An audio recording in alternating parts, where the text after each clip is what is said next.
What's up, everybody? We are back, taking you for a trip down pit road. This is the Sunoco Pit Stop. I'm Alan Cavanna, back with my man Dion, Rocko Williams. Good to have you here. Good to be back. Always, always. Rocko, as we look ahead to the rest of July, we have a variety of different racetracks coming up. We've got the Flat Mile in New Hampshire, the Tricky Triangle of Pocono, and of course the road course at Indy.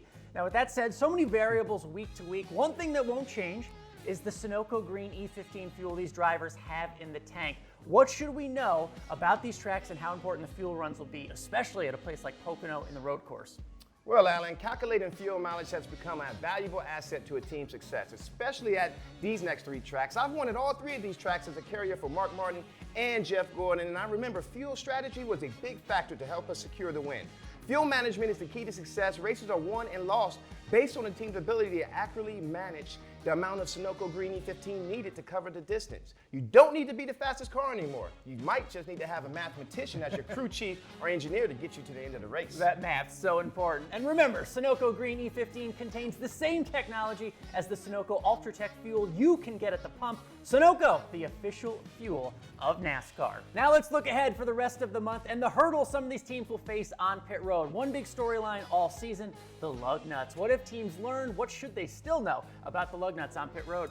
Yes, the lug nuts have been a topic of discussion, but when you watch a pit stop, I want you to keep in mind, not all tire changers and pit crew members are created equally. Some are just better than others, and some are being fast-tracked to the Cup Series. At the end of the day, it takes 3 years to become an elite crew member in the Cup Series, and if you fast-track certain individuals, you will leave yourself open to making mistakes on pit road, and maybe that's what we're seeing with some of these loose wheels.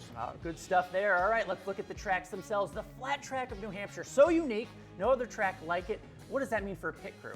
Well, for the same time, this is the first flat track that we've been to with this car.